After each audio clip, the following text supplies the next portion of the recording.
Hello, and thanks for joining me in making the case for walkable density. And you know, if you're not prepared to make that case now, I truly hope you are by the end of this course. So, I'm David Dixon. I am Stantec's Urban Places Fellow.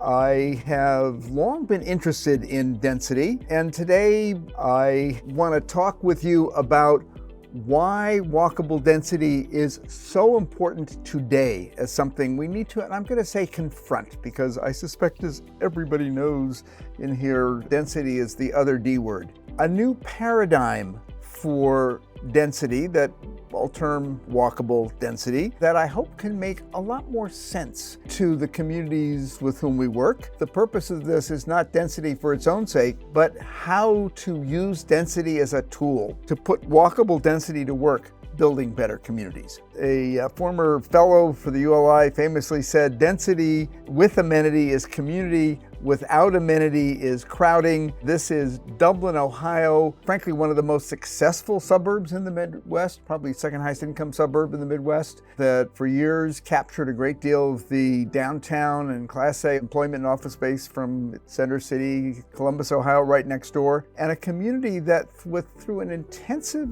community conversation led by its city manager, Terry Fogler, with help from us, came to embrace density as a way to unlock the next generation of livability, economic opportunity, environmental responsibility, and resilience in ways that really met a new set of aspirations and a new vision for itself for this vibrant suburb.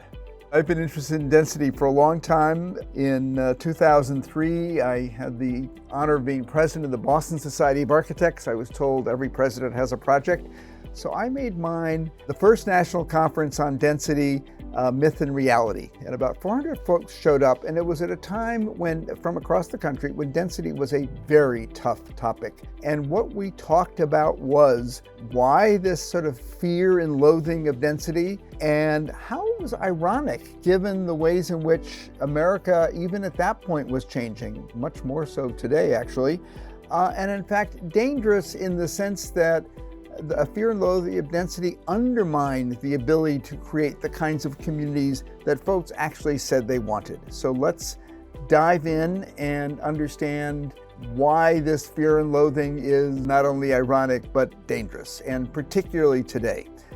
Thanks, and now please join me for Chapter 2, Why Talk About Walkable Density Now?